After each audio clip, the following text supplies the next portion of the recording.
All right, Matt. So I didn't tell you this, but when Ashley was out of town on a conference thing, I was in there cooking, and Michael comes up and he goes, "Have I ever told you that I like your cooking?" I was like, "No, buddy. Thanks for that." He goes, "Well, then why do you keep doing it?"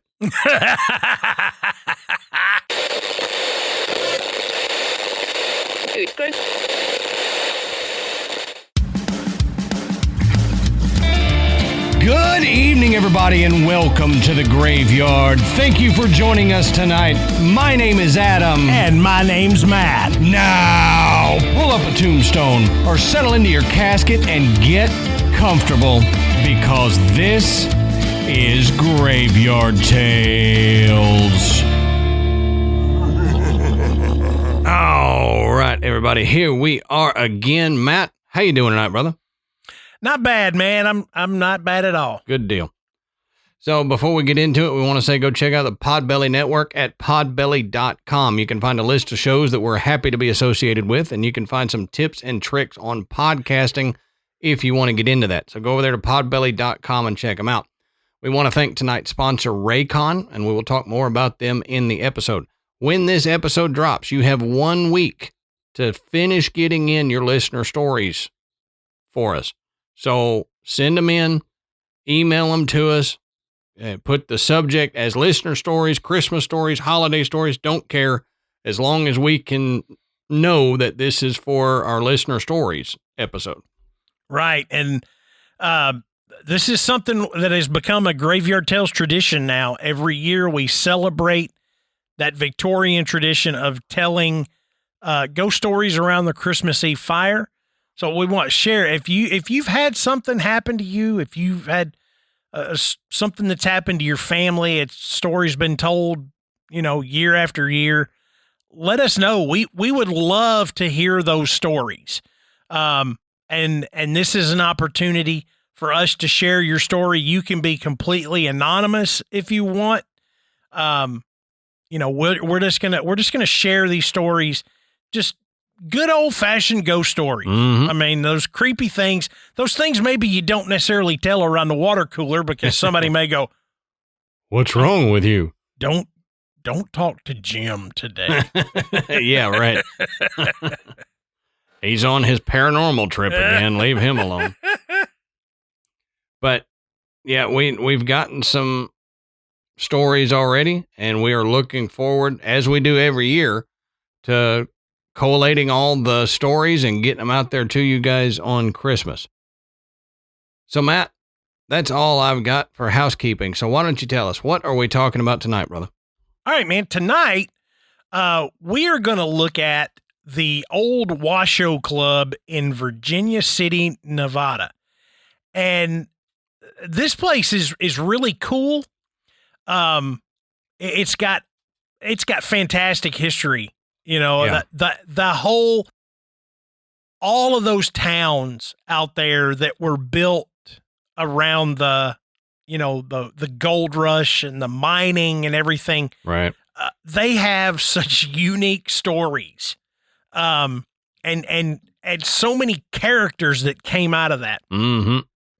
It just kind of carries over into the hauntings and the paranormal activity that's been reported there.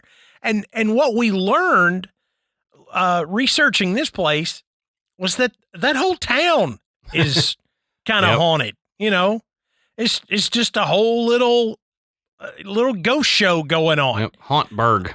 Yeah. But it's pretty neat. Like I said, there's some really great stories about the history of how this town came to be. And, we're going to talk about some stuff that definitely left its mark on Virginia City and the old Washoe Club. So Adam, tell us about the history. All right. So as we always say, go check our sources down at the bottom of the show notes. You can find where we found all this information. You can keep going, because I'm not going to have time to get into all of the history of this Washoe Club or this town. So if you want to keep going on the history, if it's something that interests you, go check our sources. Now, it's located at 112 South C Street in Virginia City, Nevada. Yeah. So this little bit comes from, and a lot of the information I've got, it'll be pieced in, but it comes from the Washoe Club Museum. So it's the information that they have on their club. But this says, in the salad days of Nevada's Comstock Lode, a great social institution was spawned by mining magnates, artists, and men of letters who sought to hobnob in luxury. The Washoe Club gained a reputation throughout the Pacific Coast for luxurious accommodations, and at one time, it was a household term. Now, I had to look up salad days because I've seen it. Salad days, yeah. I've seen it, I've read it, I've heard it, but I wasn't ever 100% sure what it means.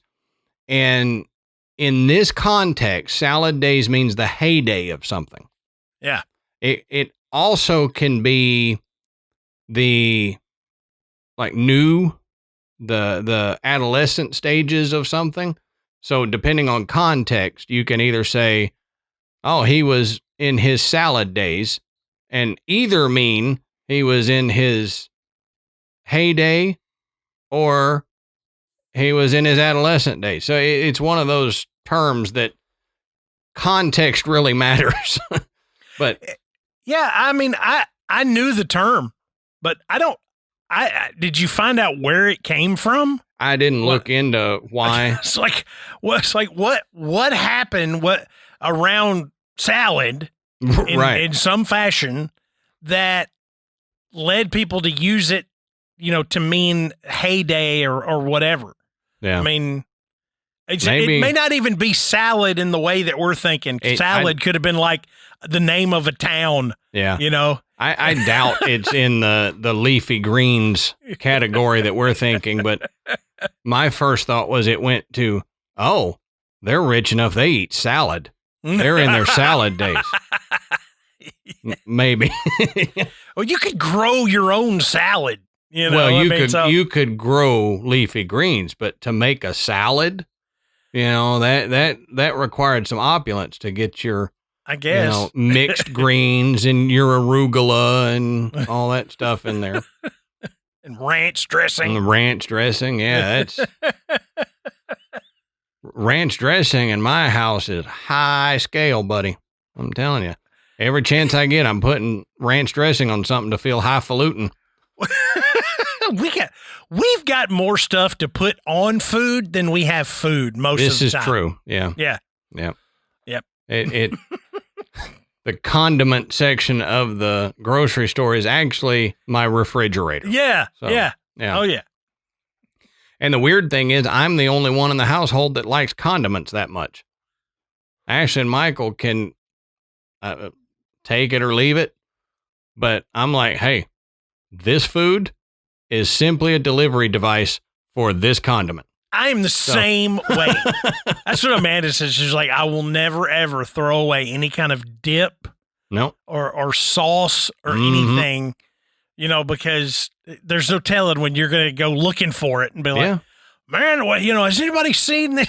Yeah. Because I've done it. Has anybody seen that Chick-fil-A honey mustard that I saved from 3 weeks ago?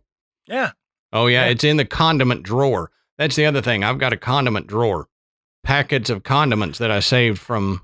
Yeah, I did that a long time ago. I don't save the packets anymore. Yeah. It's about to be emptied out because I'm tired of it too. But we had a canister full of Taco Bell sauce at one time. An entire canister of nothing but Taco Bell sauce. I do save that in case they don't give you enough when you go and you bring it home. You've got to have more.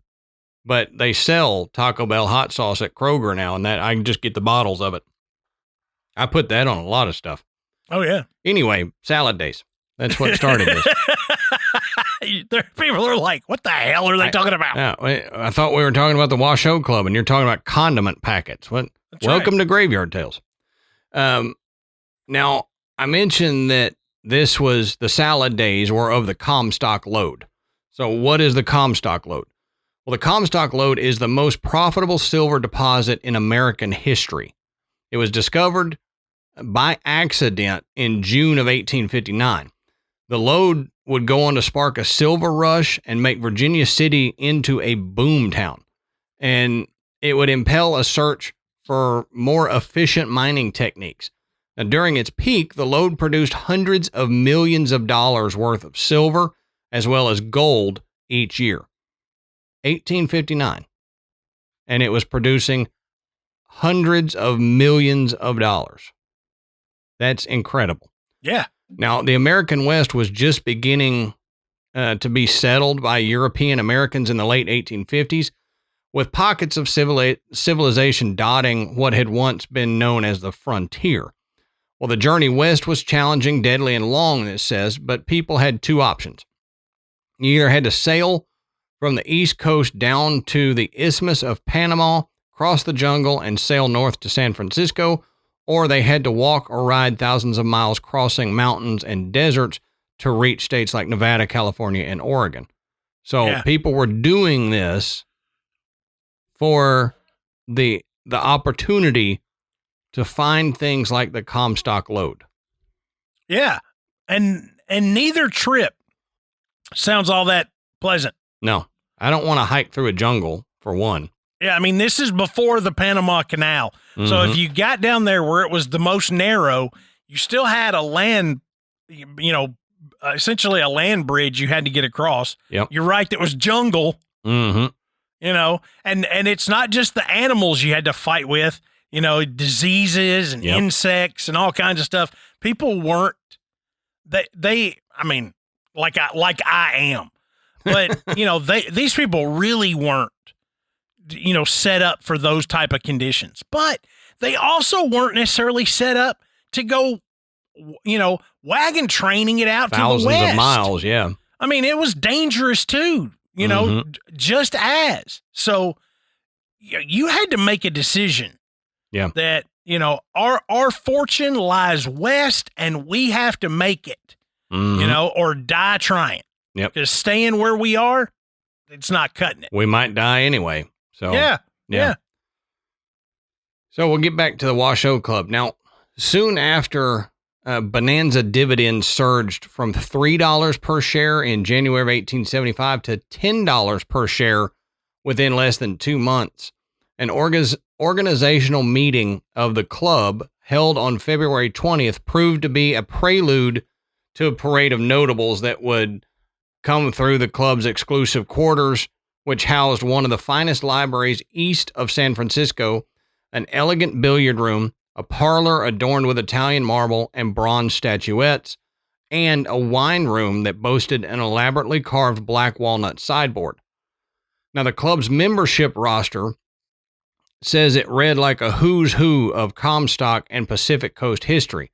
The pages of the club's guest register were filled with the signatures of General Ulysses S. Grant, General Robert Sherman, actor, lecturer Artemus Ward, actor Edwin Booth, and railroad magnate Darius Ogden Mills, and 50 other millionaires of international reputation. So the Territorial Enterprise of February 21st, 1875 reported the details of the organizational meeting of the previous day. It says, a meeting was held yesterday afternoon at 3 o'clock at the office of Whitman and Wood in the California building for the purpose of taking steps for the organization of a social club in this city. The club begins with 60 charter members who pay $150 each, making $9,000 with which to start. The initiation for new members has not yet been decided upon, nor the amount to be paid in per month by each member. We understand that the club will either purchase or erect a suitable building in which to fit up their rooms, and it is their intention to have everything in grand style. There will be a fine library, and all the lending newspapers of the United States will be kept. Also, the stock reports and all also in the way of news will be brought to the rooms of the club. There will be a billiard room, lunchroom, and all else that is to be found in the rooms of any first-class club of the kind. The number of members is limited to 200. This club will supply a want long felt in the city and is calculated to do a vast amount of good in a great variety of ways. The names of those who are taking the lead in organization of the club are sufficient guarantee that it will prove a grand success in every respect. So they had big plans Yeah. for their club. And you think about it, 1875 at $150, that's a lot of money. You know, Yeah. that is a lot of money. And there weren't people just walking around with that much money at their disposal. No. So And they're capping it at 200 members. yeah. Like, it's not if you can pull together $150 from your work, you can join the Washoe Club. Well, that was just your startup. Yeah. Okay. So there obviously were going to be, monthly dues, plus, an organization like this is going to fund projects.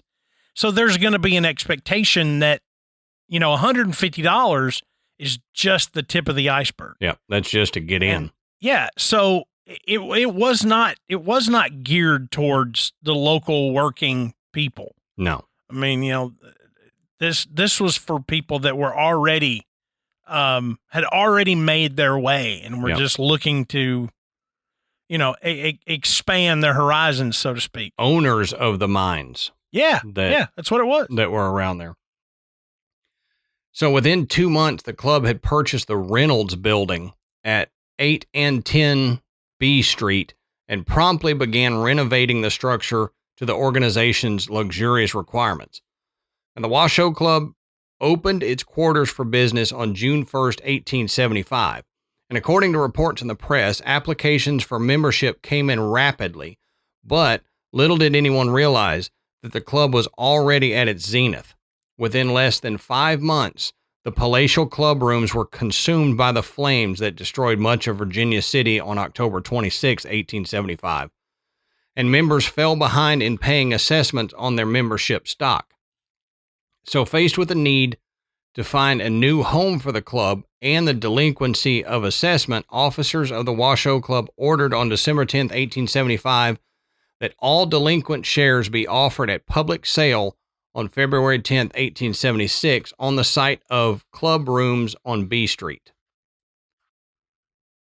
So this next bit comes from a Visit Virginia City, Nevada. It says, at its peak, Virginia City was a thriving, vibrant metropolis of 25,000 residents. It was located about 35 miles southeast of Reno, Nevada, in the Virginia Range and in the shadow of Mount Davidson. Its hills made millionaires, it says. So largely because of Virginia City's population boom, Nevada Territory was created in 1861, and statehood came just 3 years later. Yep. So you and I have talked before that the dates of when states became states are always confusing to me. I always feel like it's more recently than I thought. Oh, yeah. Like, always. Ones in the 1900s, I'm like, wait a minute. That shouldn't you have been a state before that? That seems too recent, but yeah, I'm with you. I feel it too. Now, silver and gold, it says, was buried deep beneath the streets of Virginia City, and men and women traveled from around the world to live and work in that town. So miners pulled millions of dollars from shafts and tunnels 3,000 feet beneath the thriving town. The 19th century mining bonanza that turned Virginia City into the most important industrial city between Denver and San Francisco was the result of the Comstock lode, like I mentioned. It was a rich deposit of silver ore discovered by Henry Comstock, part owner of the property on which it was discovered. And it was discovered in June of 1859. Getting his nickname for only making pancakes for breakfast, Henry T. Pancake Comstock was referred to as one of the original finders of gold in Gold Canyon, just south of Virginia City. How would you like to have your name be Pancake? That's what I was about to say. Pancake. Mm-hmm. Come on, Pancake. Oh, Get over Pancake there. Comstock. You seen Pancake this morning? I tell you, the only thing worse than that was having a nickname, Cornbread, Oh, yeah. which was my nickname for a period of time when I was in middle school. I got stuck with the nickname Cornbread. It had nothing to do with me eating cornbread or anything. Did you smell like cornbread? No, I was just at the wrong place at the wrong time. That's how most nicknames happen. And, I'm standing there and this Ask my guy, friend Shrek. he comes up and points. He's not pointing at me. He's pointing at somebody behind me and goes, "What's up, cornbread?" And all of my friends looked at me and were like, "Yeah, what's up, cornbread?" And it stuck. I was like, "I'm not cornbread." Yeah, he didn't mean me. I was for several years. Oh, geez. It's better. I don't know. Maybe it is better than pancake. Now that I think about it. Yeah, cornbread's better than pancake. What about flapjack? See, I deal with flapjack because that could be a multitude of things. Yeah. But yeah. now, Comstock, old pancake there, was said to have been lazy, employing American Indians on his claims, and was a fast talker. Since he was on the scene of the original findings, his name stuck almost instantly, like cornbread. Yeah, exactly. You messed up saying that because now all of our listeners are going to start calling you cornbread again. And I don't take blame for what happens to this. I didn't bring it up. It's all on you, Matt. So the destitute prospectors from all over the world funneled their millions back into the town by building mansions, hospitals, churches, opera houses, and schools. They imported furniture, fashions, and entertainment from Europe and the Orient. Now, the riches helped finance the U.S. government during the Civil War, as attested by a museum named after General Ulysses S. Grant. In fact, silver from Virginia City may have helped save the Union. It also helped build empires around the world. Among the finest examples in San Francisco, a city that was built with Comstock silver. So the Ophir, the Gould, Curry, and Consolidated Virginia mines, those consisting of the, quote, Big Bonanza of 1873, produced at least $300 million in mineral deposits and made telecommunications giant John Mackay a virtual overnight millionaire. The Comstock King spent millions of those proceeds on Nevada's School of Mines, located on the University of Nevada, Reno campus, where his namesake adorns many of the buildings on campus, including a statue on the quad. In addition to Mackay, Fair, Flood, and O'Brien comprise the remaining, quote, Bonanza Kings. Other notable icons of the Comstock included engineer Adolph Sutro, who later became mayor of San Francisco, banker William Sharon, entrepreneur George Hearst, and the famous Madame Julia Bulette. So, I mean, these mines made millions of dollars at a time when millions of dollars was unheard of. I'm above the law. Yeah, that's true. Kind of money. There's another term for that money I won't share here. Yeah. But one of the most successful mines was the Kohler mine, and businessman Billy Kohler discovered the silver lode and established the mine around 1859. Now, he wanted to keep close tabs on his money, so Kohler built a mansion nearby, which also served as the mine's main office. Now, the mansion was later dismantled and rebuilt at its current location on D Street to make way for the mine's pumping station. Okay, this guy had enough money that he could tear down his house and move it. Yeah. And have it rebuilt. Okay? Now, Kohler's men, they worked at crazy speeds, and they brought in silver way before other companies found it. His greatest rival was the Potosi mine, and this competition was pretty intense. They would argue back and forth. It led to violent outbursts and lawsuits, and it was finally settled in 1865 when the mines merged to form the Kohler-Potosi mine. Now, that sounds like a disease. Kohler-Potosi, yes. But, these mines, they brought in tons of money and glamour, fame to their owners. But the miners were vulnerable as they tunneled through the ground searching for this silver that was making their owners wealthy. Sure, yeah. Cave-ins were common, and explosions in mine shafts killed many, many people. But even those deaths and those accidents, they didn't stop the owners. I mean, they kept pushing. Right. So that created some negative energy. And today, there are reports of roving apparitions and disembodied voices out there at these mines where it should be dead silent. Mm-hmm. Yeah, visitors tell accounts of being touched by unseen forces or experiencing the distinct sense of being watched as they pass through the old central shaft. And perhaps these apparitions are still driven by the same greed that brought them to Kohler Mine over 100 years ago. Maybe. This is my silver. Or this, I've got to get all this out of here. I've got to make that money. I mean, greed is a strong motivator.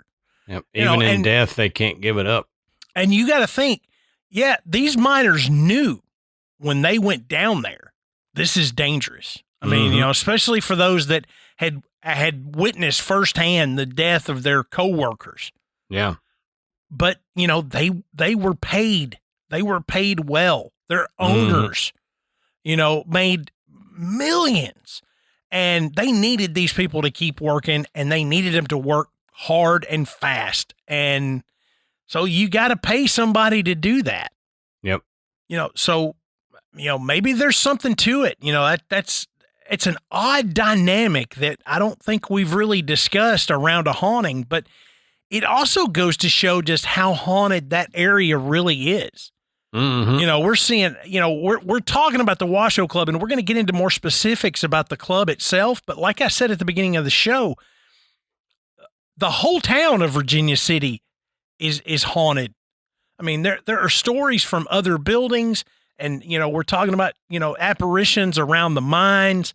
So, there's a lot going on in the paranormal realm around Virginia City. Right. There is. All right, Matt. So, it gets really hectic around the holidays with shopping and planning everything and all that. And I am not a big fan of buying gifts at the store because it's overcrowded and they got the stores packed and you just can't find anything. So what I do is I go to Raycon and I buy gifts for my family and friends from Raycon. And you can right now save up to 50% off of your Raycon products. And you've heard us talk about Raycon before because Matt and I are big fans of Raycon. Every one of our family members has Raycon. And I tell you, Matt, I saw this the other day and I'm going to get me some. I saw it on the Raycon website. They have impact earbuds. Yeah. They are impact resistant as well as the dust and water resistant. And they have all the features that you've come to love from your everyday earbuds. Yep. But, you can throw these things around. You can, accidentally fall out of your pocket on the job site. You can wear them on the job site. If you, like I did, used to work in a wood factory, you don't have to worry about it because they're dust resistant and all that. They can fall out of your ears, which they won't. But if they happen to, they're not going to break. So I've got to get me some of these rugged impact earbuds. Yeah, and they look super cool. Oh, yeah. And, today I was at the store and I was checking out and I looked and the cashier had an earbud in and I looked and sure enough, it was a Raycon. Nice. And I even commented, I was like, Raycon earbuds. He goes, they're the best. Mm-hmm. I said, trust me, I know. Yes, and that's what I use. And they're just fantastic. But you got to know, as much as we love the everyday earbuds, Raycon has tons of other products. And this past year, they've expanded their entire business with the introduction of Raycon Home and Raycon PowerTech. They have a charging pad that I saw, Matt, that you can charge your phone, your watch, and your earbuds all on the same pad. I know. Super cool. I mean, but they make everything from humidifiers to water filters. You know, and all of these products have the same great tech standards that, you know, we've come to love from the everyday earbud. And right now you can save even more with product bundles, including Raycon's new Build Your Own Tech Kit bundle, which lets you mix and match 3 or more Raycon products. That's amazing. I mean, it's no wonder why that Raycon has racked up tens of thousands of 5-star reviews. Raycon has an easy and free return guarantee, and they offer free shipping and buy now, pay later options. So, look, you've got somebody that you can find a gift for from Raycon. I mean, I guarantee you could probably knock out half your list. At least, Just go to Raycon. So go to buyraycon.com/tails, TALES, to get up to 50% off site-wide. And these deals are only available for a short time, so you have to shop now before November 27th. That's right. Trust us, you do not want to miss out on Raycon's biggest Black Friday and Cyber Monday sales yet. So hurry now to buyraycon.com/tails, TALES, to get up to 50% off site-wide. And remember, do it before November 27th. That's buyraycon.com/TALES to get 50% off Raycon products.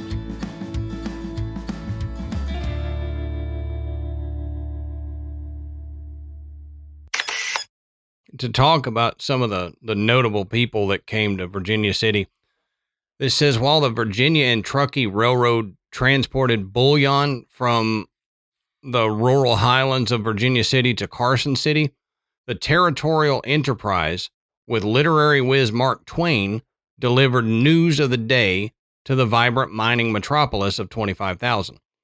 It was in Virginia City that Samuel Clemens acquired the pseudonym Mark Twain. And at the age of 26, in the summer of 1862, with just $45 to his name, Clemens accepted a job as a $25 a week reporter from Virginia City's most influential daily newspaper. A year later, he began signing the name Mark Twain to his column. Now, in a letter to his mother, he described life in the rowdy mining town. He said, quote, "I have just heard 5 pistol shots down the street. The pistol did its work well. 2 of my friends were shot. Both died within 3 minutes." So it was a rough and tumble town. Yeah, it was kind of lawless, you know? Mm-hmm. Now, in 1868, Mark Twain reminisced and wrote about his journalism career in Nevada with the Virginia City Territorial Enterprise. He said, quote, "To find a petrified man, or break a stranger's leg, or cave an imaginary mine, or discover some dead Indians in a Gold Hill tunnel, or massacre a family at Dutch Nick's, were feats and calamities that we never hesitated about devising when the public needed matters of thrilling interest for breakfast. The seemingly tranquil Enterprise office was a ghastly factory of slaughter, mutilation, and general destruction in these days." And this was Mark Twain's letters from Washington, number 9, Territorial Enterprise, March 7th, 1868. So, again, it was quite the rowdy town. Yeah, but a lot of these startups around mines were that way. They sure were. We've talked about other mining towns in other areas. Mm-hmm. You know, it's like in Alaska. Yeah. You know, it was essentially every man for himself. You know, there was no real law, right? That governed how things went, how people were supposed to behave. Yep. You just kind of crossed your fingers and, you know, hope nobody got in a fight, because it led to shootouts and things like that. So you didn't really have anybody to lean on to keep the peace. Right. Now, as Matt mentioned, working the Comstock lode was extraordinarily dangerous. Says apart from the risk of cave-ins and underground fires, miners had to worry about underground flooding. The temperature of the water below 700 feet rose to 108 degrees. When miners penetrated through rock, steam and scalding water would pour into the tunnel, and miners had to jump into cages, risking death if the hoisting mechanisms failed to lift them up quickly enough. Now, in his book Roughing It, Twain described the arduous process of refining the ore. Workers wielding sledgehammers broke up the ore, which was then pulverized by machines. The dust was mixed with water, mercury, and salt in heated tubs. The mercury attracted particles of silver and gold. When heated, the mercury evaporated, leaving pure gold and silver. About 15 million pounds of poisonous mercury were used to extract gold and silver from the ore. Today, the Comstock mines are contaminated with levels of mercury 26 times higher than the federal standard. Yeah. So everybody was crazy. Yep. Okay. The Mad as a Hatter came from mercury. Now, as the Comstock declined, so did the Washoe Club, with membership renewals continuing to drop off monthly until its ultimate demise in 1897.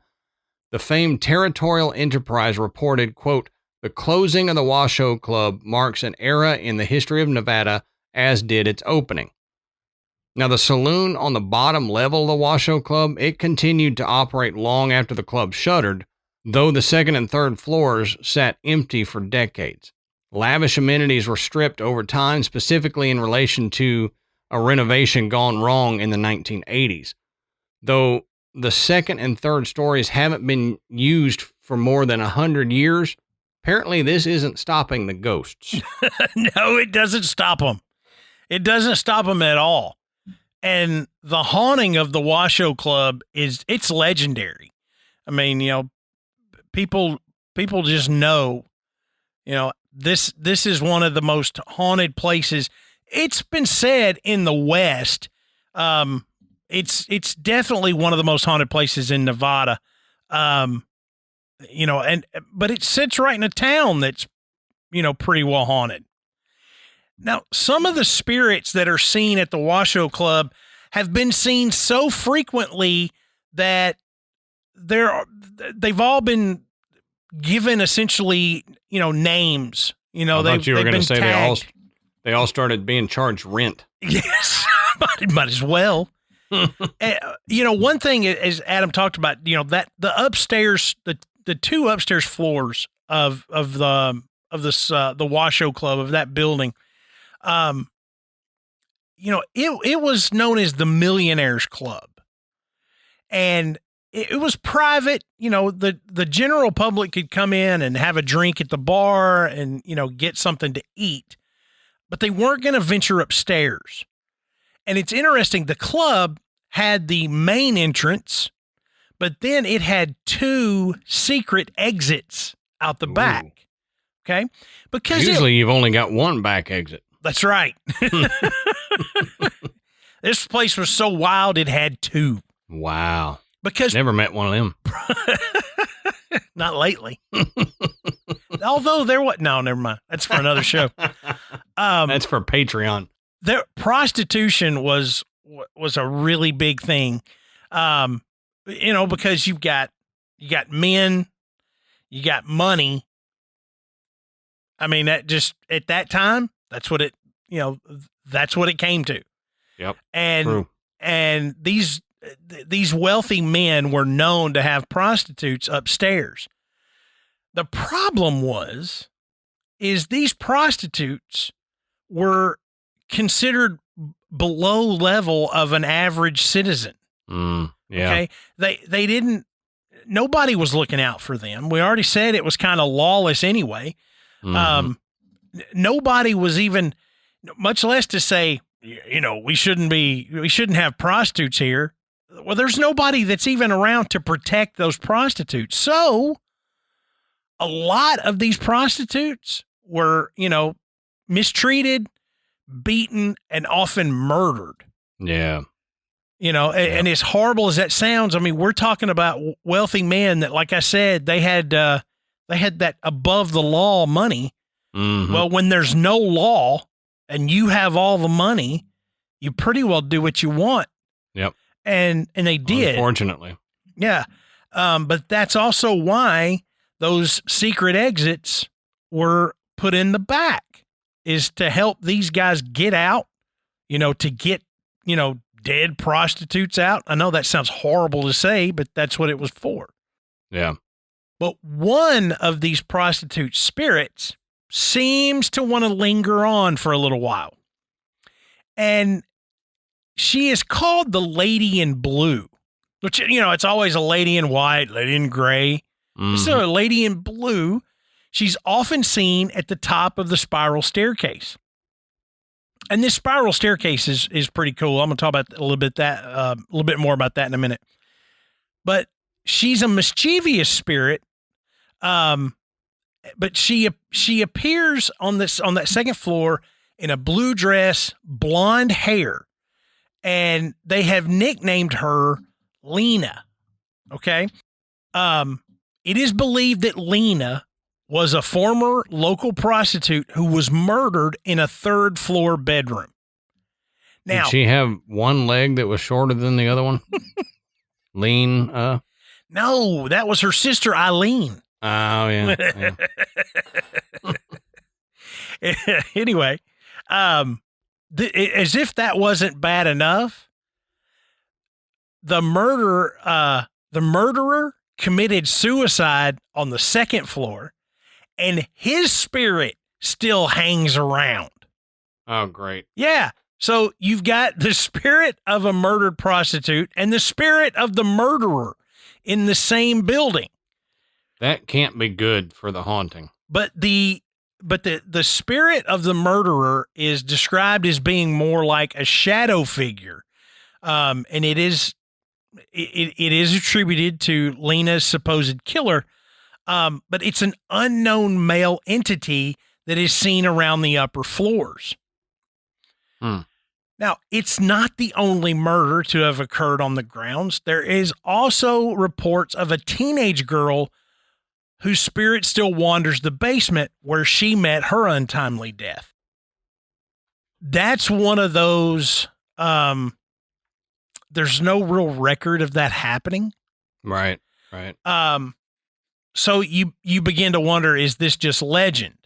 But it would be a legend that was devised to explain the haunting, that occurs in the basement. Now, another apparition that's seen around the club is a young girl in a white dress. And she seems frightened or very shy when guests are in the club. Now, despite her shyness, some visitors have reported being touched or grabbed by small invisible hands while ascending the spiral staircase, as if there's a ghost child reaching out to them as they pass by. And this spiral staircase, it's closed now. You cannot go up and down it. Okay, it's considered too dangerous, but it's one of those that was designed without a center post. Oh, yeah. Okay. Yeah.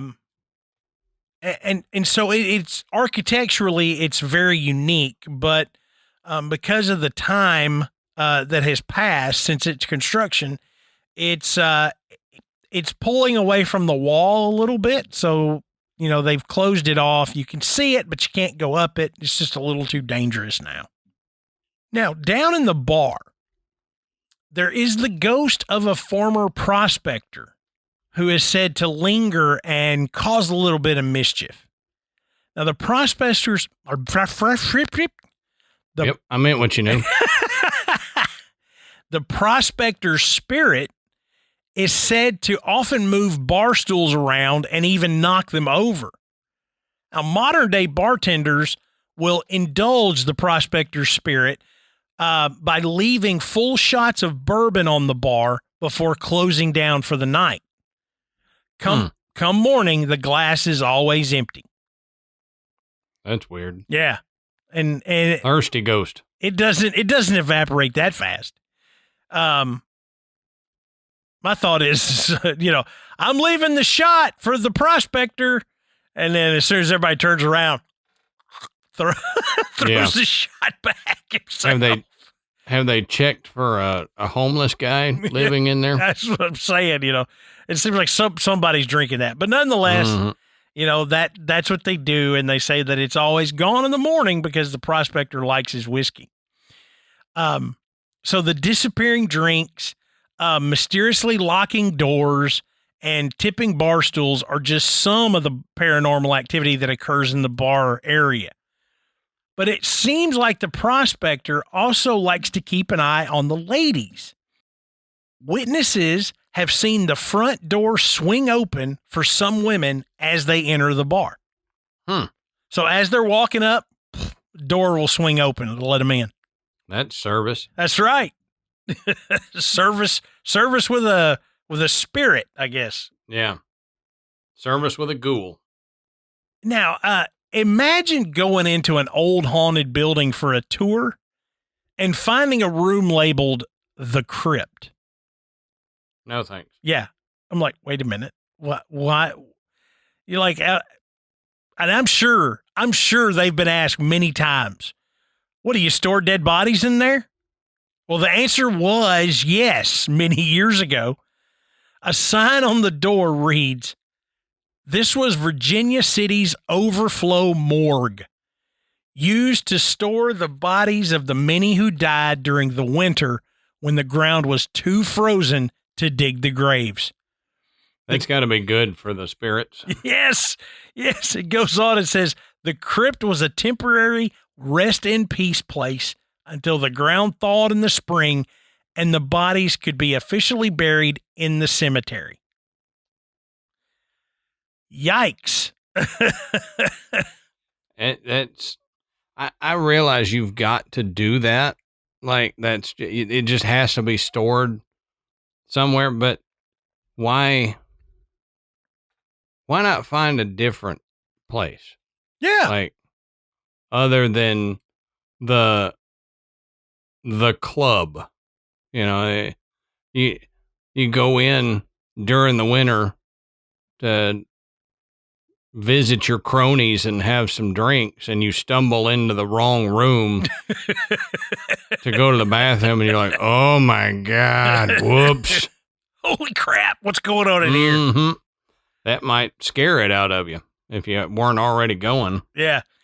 Now, the staff reports that items are regularly being thrown in the crypt room. Thrown. Not moved, thrown. Yeah. Well, they angry. That's right. You left my body here all winter. Mm-hmm. Now, there's also a room on the third floor called the Red Room. And staff report that inside the Red Room is an aggressive entity that's known to cause problems. Now, they said that he causes a ruckus, so makes a lot of noise, and also slams the door. Now, paranormal investigators and guests have reported being grabbed or even scratched by the unknown being. Now, one of the more interesting aspects of the old club is this spiral staircase. I talked about it earlier. Now, there is a sign explains that it was featured in Ripley's Believe It or Not as being the longest of its kind without a supporting pole. The staircase was built in the 1870s to provide access to the upper story, which was where the Millionaires Club was. So, I mean, now that's pretty cool history for a place that's already got pretty cool history. Mm-hmm. You know, the longest spiral staircase without the support pole. Yep, that's a cool. Why can't I remember the name of that place we talked about? The miracle staircase. Yeah, the chapel. Yeah, the chapel where it was the mysterious man built it. They say he was Jesus or one of the saints or something. Yeah. Give me a second. I'll look it up. Just because we did a show on it doesn't mean we remember it. Yeah, exactly. Exactly. I remembered hearing Joe Walsh in an interview say that, just because you wrote it doesn't mean you can play it. Yeah, that's true too. That's very true.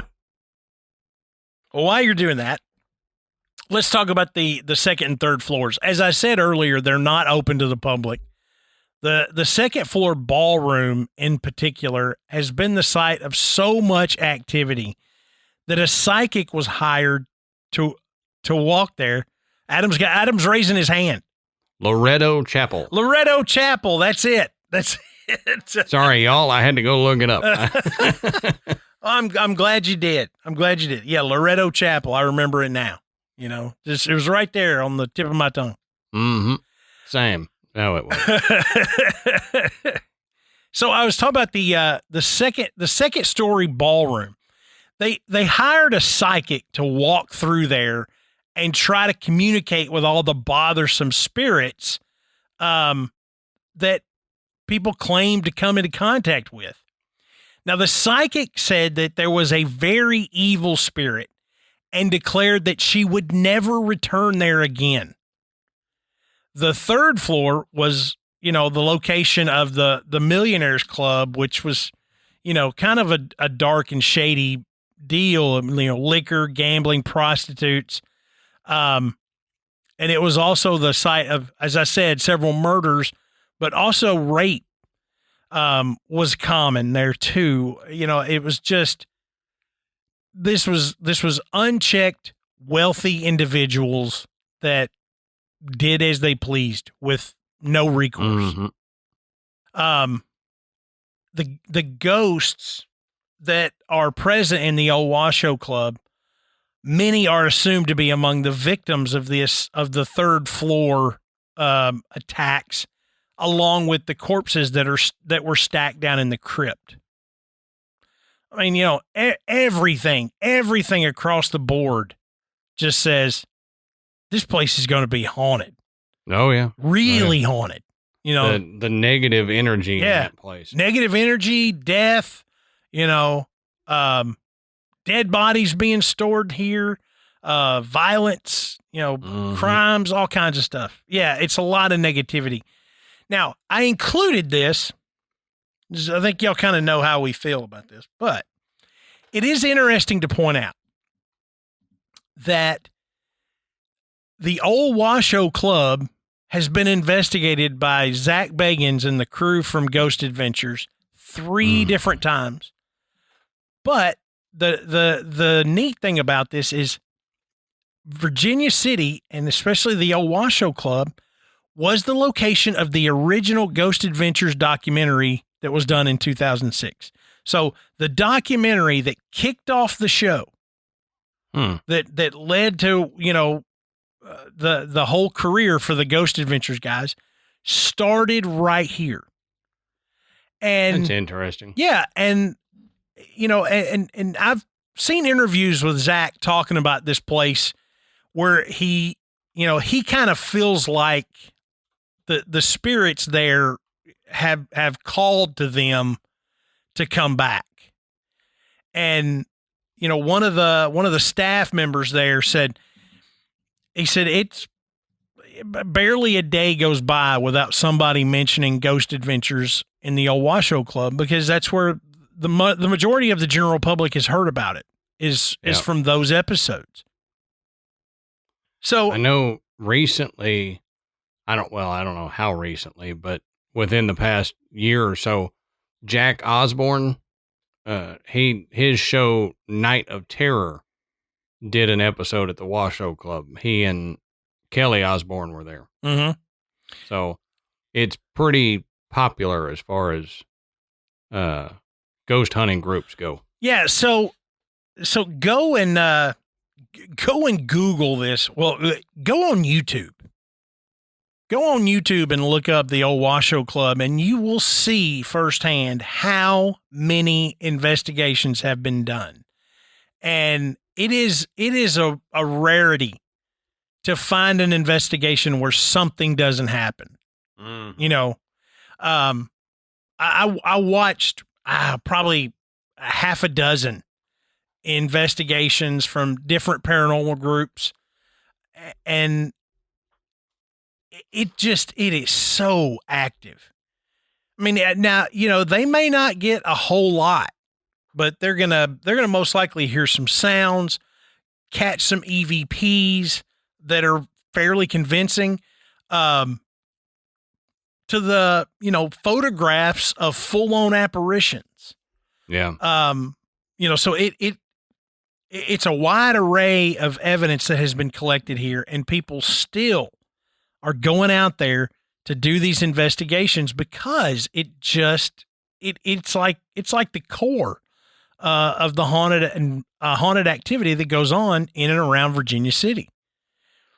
One thing when I was doing this, though, you know how we have talked about running water and limestone and all this stuff that goes underneath some of these buildings. If it doesn't work as a natural battery to fuel that energy, I know it's been a common theory in the paranormal world for a long time. But what about all this ore, all this metal that is that's underneath that city? Yep. And around there? I mean, what about all of that was there? And you do have water in the tunnels too. That's right. So. So you've got underground springs and things like that. I wonder how that plays in the mix with the providing the energy for a haunting, or just for some really bizarre things to happen. And then you introduce that metal in there. I don't know. I'm curious though, if that plays into it somehow. I would assume so. If we go out on the limb of saying that running water and stone like that act as a energy source for the paranormal, then why? I mean, we've talked about crystals doing the same thing. Yeah. Or would be just as conductive. It's used to conduct electricity. Different types of ore are. So why wouldn't it add into that? If you've got all of that stuff happening, why wouldn't it be some type of energy device, energy storage device, delivery device, something for paranormal energy? Yep. Now, the Old Washoe Club does tours, and I looked at the tour. It is it's very reasonably priced. I think it's only $10 for adults, which in this day and age is that's great.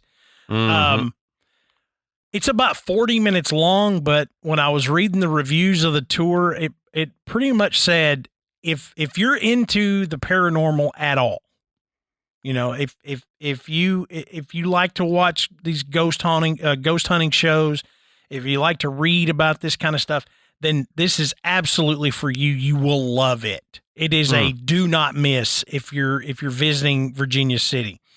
Cool.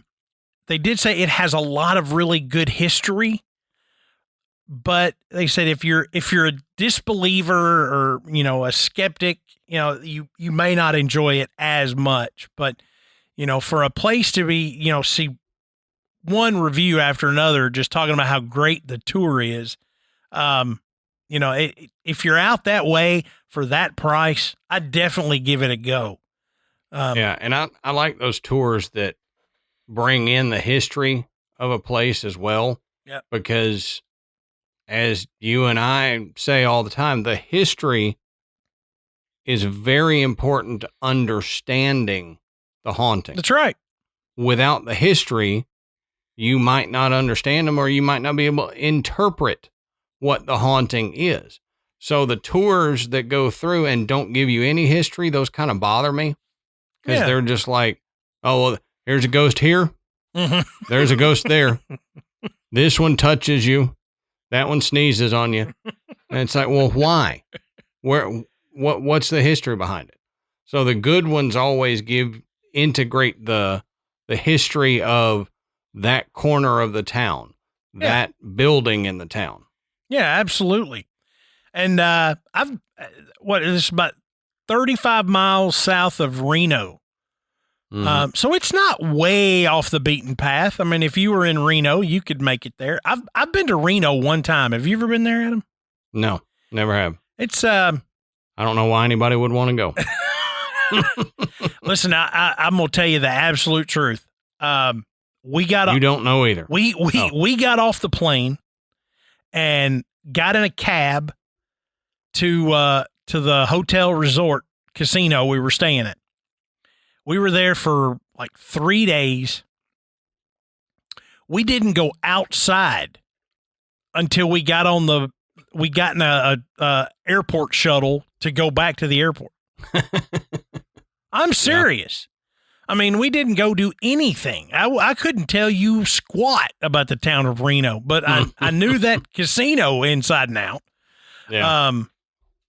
But you knew where the casino was located. Yeah. I mean, we didn't really have time or the need to get out and roam around, but there was also a sandstorm going on at the time. And so all of the TV screens around the bars and stuff were showing the sandstorm. It was like, we don't need to go outside at all. You know, this will absolutely kill me if we do this. Like, you ever been sandblasted? I don't want to be. Let's stay inside. Yeah, that's right. So tell us what you guys think. You know, have you heard of the old Washoe Club before, or the Millionaires Club, or things around Virginia City? Let us know. The best place to do that is in our Facebook group.